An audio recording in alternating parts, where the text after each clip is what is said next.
الحاد کا مطلب ہوتا ہے کہ انسان اپنے آپ کو کسی خدائی قانون کا پابند نہ سمجھے.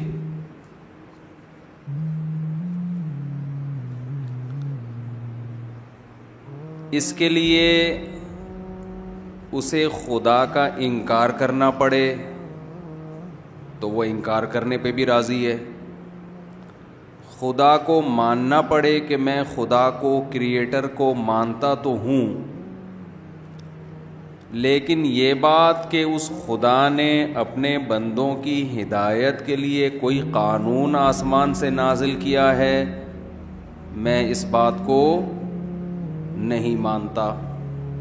اچھا، میں جب کوئی سینٹنس ادھورا چھوڑوں گا تو آپ نے اس کو کمپلیٹ کرنا ہے تاکہ مجھے یہ احساس ہو کہ آپ میرے ساتھ میرے بیان میں برابر کے شریک ہیں. دیکھیں، شریک کا لفظ آپ نے کہا نا، اچھا لگا مجھے، بہت مزہ آیا. جملہ کمپلیٹ کیا نا آپ نے، شریک کا لفظ آپ لوگوں نے بول دیا تو لگا کہ بھائی بیدان ہے ماشاءاللہ. تو دنیا میں کچھ لوگ ایسے ہیں جو یہ سمجھتے ہیں کہ ہم کسی قانون اور ضابطے کے پابند نہیں. اچھا، ایک قانون ایسا ہے جس کے سب پابند ہیں، وہ ہے ملکی قانون. اس میں کوئی یہ نہیں کہتا کہ میں ملکی قانون کو نہیں مانتا. جتنے بھی لبرل لوگ ہیں، جو نام نہاد لبرل جسے ہم کہتے ہیں، آزاد خیال لوگ ہیں، ان میں کوئی بھی یہ دعویٰ نہیں کرتا کہ میں کسی ریاست کے لا کو بھی نہیں مانتا، میں آزاد ہوں.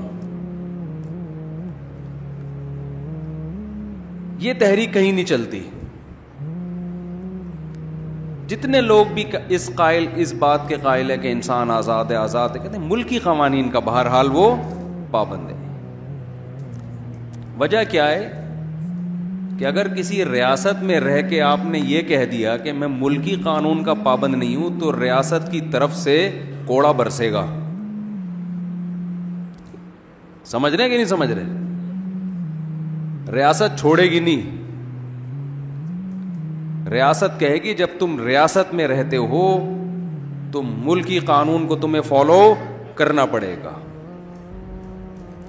اب کوئی لبرل اٹھے اور کہے کہ میرے پاس دلائل ہیں، میں اس پہ 6 کتابیں لکھ چکا ہوں، ہیومن رائٹس اور ویمن رائٹس کے نام پہ آزادی ہے، تو میں نہیں مانوں گا. میں عورت کے حق کے لیے لڑوں گا کہ عورت بھی ریاست کے قانون کی پابند نہیں ہے. تو کیا کوئی ریاست کہے گی کہ لاؤ ذرا وہ 6 کتابیں، ہم بھی آپ کی وہ 6 کتابیں پڑھیں، دیکھیں شاید اس میں کوئی مضبوط دلائل ہوں؟ کوئی ہے ایسی ریاست؟ بولو نا. وہ نہیں مانیں گے. بھائی تمہاری ایسی کی تیسی یار، تو 6 کتابیں، تو 6000 بھی لکھ دے، ملک میں رہنا ہے تو ملکی قانون کو فالو کرنا پڑے گا. جو لوگ خدائی قانون کو نہیں مانتے نا، قرآن ان کے بارے میں پتہ ہے کیا کہتا ہے؟ بل ادارک علمہم فی الآخرہ بل ہم فی شک منہا بل ہم منہا عمون. اصل بات یہ نہیں ہے کہ ان کو دلائل سے سمجھ میں نہیں آ رہا. جو ہمارے نام نہاد لبرل لوگ ہیں وہ کہتے ہیں مذہب کی پابندیوں کو نہیں مانتے. یہ کیا مذہب نے کہا یہ کھاؤ یہ نہ کھاؤ؟ بھائی کتا کھا لو اگر اس میں پروٹین ہے تو کیا خرابی ہے؟ جو لوگ مذہب کو نہیں مانتے ان کی نظر میں کتے میں اور گائے میں دم کے علاوہ کوئی فرق ہے؟ بولو نا. سائز کا فرق ہے، کتا چھوٹا ہوتا ہے، گائے بڑی ہوتی ہے، اس میں گوشت زیادہ ہے، کتے میں کم ہے. گائے کے دم ہوتی ہے لمبی لیکن اتنی خوبصورت نہیں ہوتی جتنی کتے کی ہوتی ہے، گول دم ہوتی ہے، خوبصورت. یہ فرق ہے. حلال حرام کا فرق نہیں. کہتے ہیں حلال حرام کیا ہے, لیگل ہے انلیگل ہے. گورنمنٹ نے اگر پرمیشن دی ہے تو کھا لو, گورنمنٹ کہتی ہے نہیں انلیگل ہے تو نہیں کھاؤ.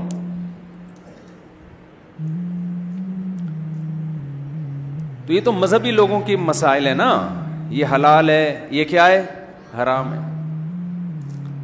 لبرل لوگوں کے ہاں نکاح میں اور زنا میں کوئی فرق بولو نہیں. میوچل انڈرسٹینڈنگ سے جو جس کے ساتھ چاہے. اب تو ہی اور شی کا فرق بھی ختم کر دیا. اب تو ہی اور شی کا بھی فرق ختم کر دیا. بل پاس کروا لو جو چاہے لکھوا لو, یہ میرا شعر ہے. بل پاس کروا لو جو چاہے لکھوا لو. پہلی دفعہ میں نے کوئی شعر کہا ہے. اپنے آپ کو ہی شو کروانا ہے تو ہی شو کروا لو, شی شو کروانا ہے تو شی شو. مذہب پابندی لگاتا ہے بھائی جو ہی ہے وہ قیامت تک ہی کا ہی رہے گا. تغییر خلق اللہ, اللہ کی تخلیق کو بدلنے کی آپ کو مذہب میں پرمیشن نہیں ہے. یہ نہیں کہ پورا ہی سے شی بن جائے, یہ تو بہت دور کی بات ہے. جو آپ کی باڈی کے لوازمات ہیں نا, جو نیچر کا حصہ ہیں, ان میں آپ ڈینٹنگ پینٹنگ کا کام کر کے ان میں کانٹ چھانٹ نہیں کر سکتے. ہی کو شی بنا دینا تو بہت ہی بڑا جرم ہے.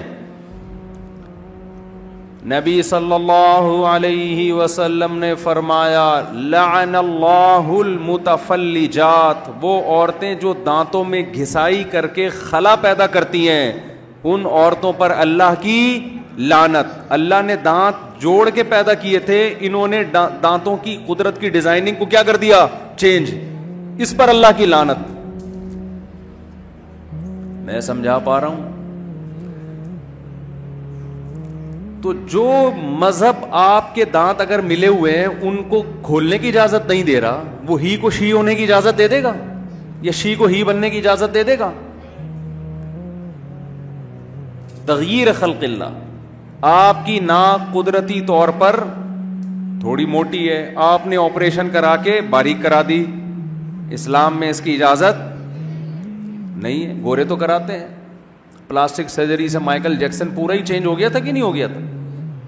جب مائیکل جیکسن پیدا ہوا کالا تھا, اندھیرے میں نظر نہیں آتا تھا. اس کی اماں تلاش کرتی تھی کدھر ہے, لائٹ جاتی, ان کے یہاں لائٹ جاتی نہیں, لیکن اگر کبھی اندھیرا ہوا تو اماں کو نظر نہیں آتا تھا.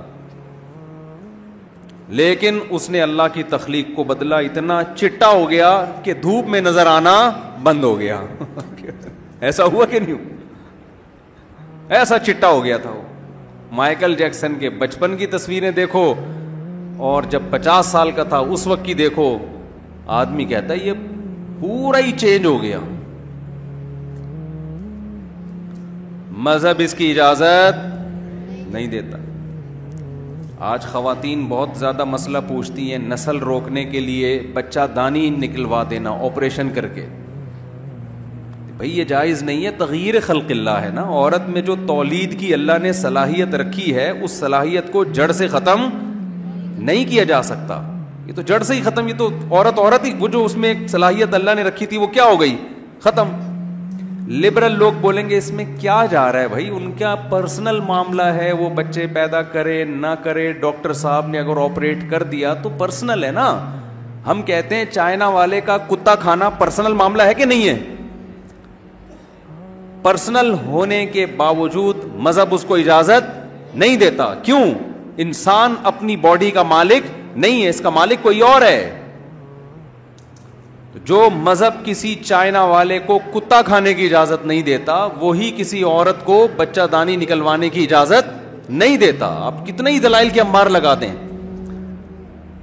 تو مذہب میں جگہ جگہ ریسٹرکشنز ہیں, پابندیاں ہیں, یہ کھاؤ یہ نہ کھاؤ, کلوا من الطیبات واعملوا صالحا. یہ مائک کی آواز مجھے خود سمجھ میں نہیں آ رہی ہے, کچھ اس کو سیٹنگ پہ لے کر آئیں. بہت شور نہیں ہو رہا؟ اچھا صحیح آ رہی ہے آواز. تو مذہب جگہ جگہ پابندیاں لگاتا ہے، یہ کرو یہ نہ کرو، یہ کرو یہ نہ کرو. تو اب دنیا میں مذہب سے بغاوت پیدا ہو رہی ہے، خاص طور پر ہمارا پڑھا لکھا طبقہ. آپ تو سب کراچی یونیورسٹی سے منسلک لوگ ہیں، آپ لوگوں کا ایجوکیشن سے بہت گہرا تعلق ہے. ویسے کراچی میں کوئی یونیورسٹی ہو اور اس یونیورسٹی کا ایجوکیشن سے تعلق ہو، یہ بات معجزے سے کم نہیں ہے. لیکن مان لیتے ہیں پروفیسر حضرات تو ظاہر پڑھ لکھے ہی ہوتے ہیں. تو کراچی میں یہ بات مشکل سے مانی جاتی ہے کہ کوئی تعلیمی ادارہ ہو اور اس میں تعلیم بھی ہو، تو حیرت کی بات. سیاست تو تھی بہت، سیاسی ادارے تو یعنی تنظیمیں یونیورسٹیاں بہت ہوا کرتی تھی. اب شاید ایجوکیشن بھی آ گئی. ہمارے دور میں تو وہ ایک دھڑا وہ بنا ہوا ہے، دوسرا دھڑا وہ بنا ہوا ہے. اس تنظیم کا بندہ ادھر چلا گیا تو اس نے پھڑکا دیا، یہ ادھر چلا گیا تو اس نے پھڑکا. بہت ہم نے 90s میں یہ دیکھا ہے. خیر، تو آپ کا تعلق ایجوکیشن سے ہے. ایجوکیشن کی فیلڈ میں جب انسان آتا ہے تو صبح و شام سائنس پڑھتا ہے، وہ صبح و شام گوروں کو پڑھتا ہے. انسان کی یہ نیچر ہے، جس سے علم لیتا ہے نا اس کے نظریات سے بھی متاثر ہوتا ہے وہ. تبھی تو شریعت میں ہے کہ ٹیچر کسی ایسے کو بناؤ جس کے نظریات سے آپ متفق ہو. لیکن یہ ہماری مجبوری ہے. ہمارے پاس سائنسدان مارکیٹ میں شارٹ ہو گئے ہیں، ہمارے پاس دنیاوی نالج ختم ہو گئی، تو ہم مجبور ہیں گورے سے لینے پر. شریعت کا حکم ہے بھائی علم جہاں سے ملو لے لو. لیکن گورے سے جب ہم علم لے رہے ہیں تو علم کے ساتھ ساتھ الحاد بھی وہاں سے آ رہا ہے، الحاد بھی آ رہا ہے، آزادی بھی آ رہی ہے. تو ہم یہ بھول گئے کہ ہم آزاد تھے نہیں ہیں، ہم تو خدا کو ماننے والے اور اس کے قانون کو